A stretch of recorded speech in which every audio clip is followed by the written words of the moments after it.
সাবেক রাষ্ট্রপতি অ্যাডভোকেট আব্দুল হামিদ উনি চিকিৎসা শেষ করে গত রাতে থাইল্যান্ড থেকে দেশে ফিরে এসেছেন। এই ঘটনাটা আমার কাছে খুবই গুরুত্বপূর্ণ মনে হয়েছে। উনি একজন সাধারণ যাত্রীর মতো এসেছেন।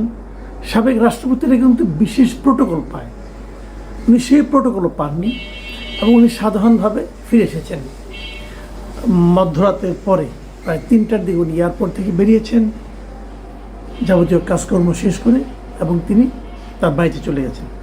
পুরো 31 দিন পর উনি দেশে ফিরলেন। কিন্তু এই যে ওনার ফেরাটা, এটা যতটা গুরুত্বপূর্ণ তার চেয়েও বেশি আলোচনা কিন্তু হয়েছে ওনার যাওয়ার সময়। উনি যখন মে মাসের 7 তারিখ রাতে যান দেশ ছেড়ে, যাওয়ার পর 8 তারিখ থেকে মহা হইচই। উনি কেন গেলেন, কেন ওনাকে পালিয়ে যেতে দেওয়া হলো, ওনাকে পালিয়ে যেতে দেওয়ার পেছনে কারা দায়ী আছে, এগুলো নিয়ে নানা ধরনের প্রশ্ন উঠতে থাকলো। এবং ওঠার এক পর্যায়ে আমাদের যিনি উপদেষ্টা আছেন স্বরাষ্ট্র মন্ত্রণালয় বিষয়ক লেফটেন্যান্ট জেনারেল জাহাঙ্গীর আলম চৌধুরী, উনি বললেন যে তার দেশ থেকে যারা সহায়তা করেছে তাদেরকে শাস্তির আওতায় আনা হবে, আর যদি শাস্তির আওতায় না আনতে পারেন তাহলে উনি নিজেই নাকি পদত্যাগ করে দায়িত্ব ছেড়ে চলে যাবেন। মানে ওনার যে স্বভাব, উনি তো এরকম প্রায় হুঙ্কার দিয়ে বলেন এটা করবেন সেটা করবেন, কাজের কাজ কিছু করেন না। এবং তখন এটা নিয়ে অনেক হইচই হলো। হইচইয়ের এক পর্যায়ে একটা কমিটি করা হলো, 3 জন উপদেষ্টাকে, সিআর আবরার, রিজওয়ানা হাসান, সাখাওয়াত, ব্রিগেডিয়ার সাখাওয়াত, এদের নিয়ে একটা তদন্ত কমিশন করা হলো। সেই কমিশনকে দায়িত্ব দেওয়া হলো যে তারা 15 দিনের মধ্যে রিপোর্ট দিবেন, এবং সেই রিপোর্টে ওরা জানাবেন যে কেন, কাদের সহযোগিতায় এই রাষ্ট্রপতি আব্দুল হামিদ, সাবেক রাষ্ট্রপতি আব্দুল হামিদ দেশ ছেড়ে যেতে পারলেন। মানে মোটামুটি একটা হইচই কাণ্ড কারখানা। কিন্তু সেই সময় এনসিপি পক্ষ থেকে বলা হলো যে উনি কেন গেলেন, পালিয়ে গেলেন, তাকে এটা নিয়ে বিচার করতে হবে, কারা তাকে সহায়তা করেছে। সরকারের মধ্যে এখনও অনেকে আছে যারা নাকি আওয়ামী লীগের দোসর, তারা এগুলো করছে, তাদেরকে আওতায় আনতে হবে, বিচারের আওতায় আনতে হবে, এগুলো অনেক কথাবার্তা। এবং তারও যে বড় কথা, এই ইস্যুটাকে কেন্দ্র করে তখন এনসিপির একজন নেতা, এই হাসনাত আবদুল্লাহ, উনি আন্দোলন শুরু করলেন যে এইভাবে যদি যেতে থাকে তাহলে এই জন্যই যাতে না যেতে দেওয়া হয়, না যেতে দেওয়ার মতো বাস্তবতা তৈরি করতে হয়, এই জন্য আওয়ামী লীগকে নিষিদ্ধ করতে হবে। এবং এই আব্দুল হামিদের যাওয়াটাকে ইস্যু করেই কিন্তু আওয়ামী লীগ নিষিদ্ধের একটা আন্দোলন শুরু করলেন। এবং দেখলাম সরকার খুব দ্রুত বেগে, অতি দ্রুততার সাথে সেই দাবিটা আংশিক মেনে নিলেন, এবং সরকার বলল যে আওয়ামী লীগের কার্যক্রম নিষিদ্ধ হবে যতদিন মধ্যে বিচার সম্পন্ন না হয়। এই সব কিছু কিন্তু আব্দুল হামিদের দেশ থেকে তথাকথিত পালিয়ে যাওয়াকে কেন্দ্র করে। এখন প্রশ্ন হলো, আব্দুল হামিদ কি পালিয়ে গিয়েছিলেন? পালিয়ে গিয়েছেন এটাই তো সবাই মেনে নিয়েছিল। তাহলে স্বরাষ্ট্র উপদেষ্টা কেন বলবেন যে যারা তাকে পালিয়ে যেতে সহায়তা করেছিল তাদেরকে শাস্তির আওতায় আনা হবে? এবং উনি তো 3 জনকে শাস্তির আওতায় এনেছিলেন। কিশোরগঞ্জের পুলিশ সুপারকে প্রত্যাহার করা হয়েছিল, আরও 2 জন ইমিগ্রেশনের 2 জন ঊর্ধ্বতন কর্মকর্তাকে অব্যাহত সাময়িক বরখাস্ত বন্ধ করা হয়েছিল। তো তারা কি অপরাধী? যদি তারা অপরাধী হয়ে থাকে, তো আজ যখন উনি ফিরলেন চিকিৎসা শেষ করে, তখন তাকে অ্যারেস্ট করা হলো না কেন? তার মানে ওনার যাওয়াটা অপরাধের পর্যায়ে ছিল না। যদি ওনার যাওয়াটা অপরাধের পর্যায়ে না হয়, তাহলে যে 3 জন পুলিশ কর্মকর্তাকে আপনি শাস্তি দিলেন, সেই শাস্তিটা কি সঠিক ছিল? যদি সঠিক না হয় ওদের সেই শাস্তিটাকে প্রত্যাহার করা হবে, অবশ্যই করা উচিত। শাস্তিটা যিনি দিয়েছিলেন তার কি শাস্তি হবে? তাও তো হওয়া উচিত। শাস্তিটা কে দিয়েছিলেন? স্বরাষ্ট্র মন্ত্রণালয় দিয়েছিলেন, তো ওনাদের কি শাস্তি হবে? দেখুন দেশটা কিভাবে চলছে। মানে একজন লোক বিদেশে গিয়েছেন, তার বিরুদ্ধে একটা মামলা হয়েছে। হ্যাঁ, মামলা হয়েছে এবছরের জানুয়ারি মাসে কিশোরগঞ্জে একটা মামলা হয়েছে, যেরকম নাকি আমাদের এখানে অনেক মামলা হয়েছে।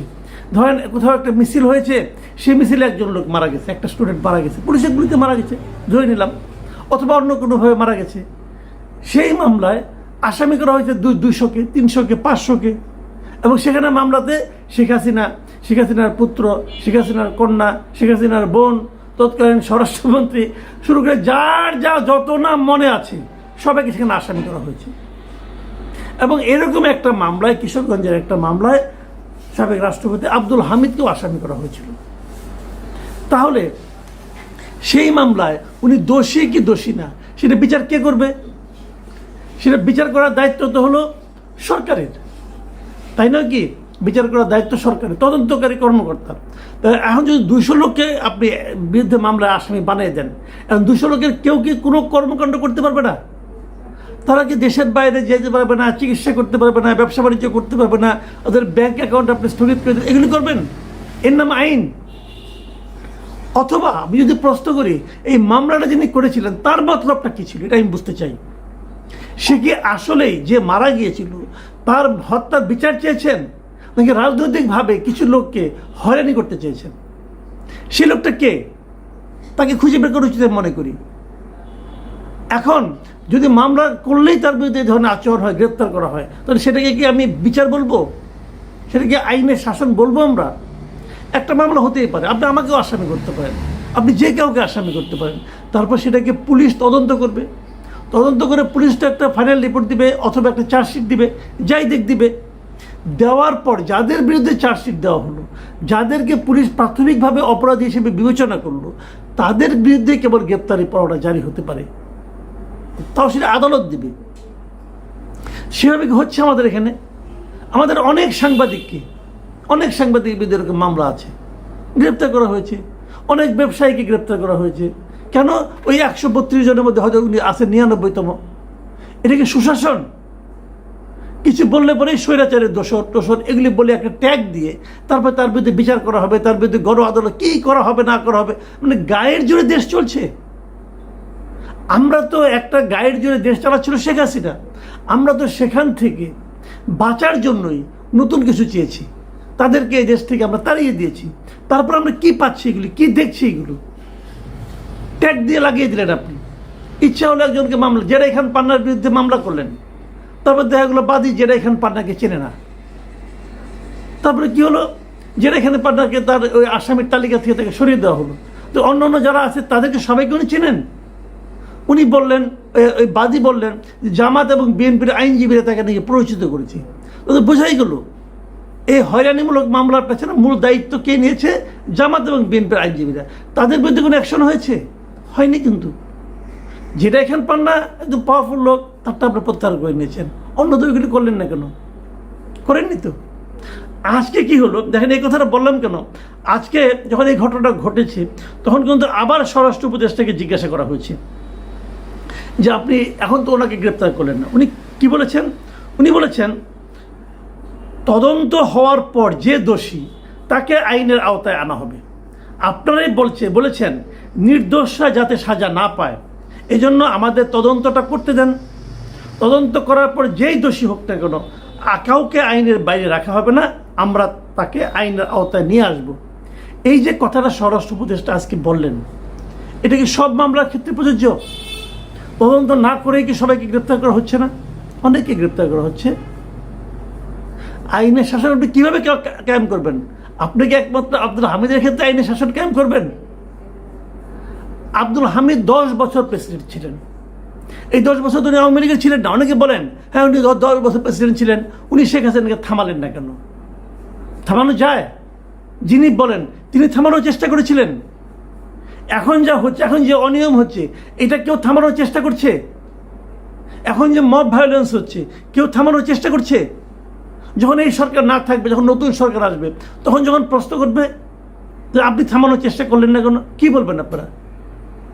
হাসিনা সরকার যে স্বৈরাচারী শাসন কায়েম করেছিল, থামানো যেত চাইলেই। বাদ দেন এটা। আইনগতভাবে যদি ধরেন, একটা প্রেসিডেন্টের আইনগতভাবে কি অধিকার ছিল, কি এখতিয়ার ছিল তো থামানোর? পারতেন উনি। আজকে যে হচ্ছে প্রেসিডেন্ট, আজকে প্রেসিডেন্টকে থামাতে পারছেন? আজকে প্রেসিডেন্টকে কি সেরকম ক্ষমতা, তারা তো যতটুকু ক্ষমতা আছে উনি কি ততটুকু প্রয়োগ করতে পারছেন? নিয়ম তো মানেন না।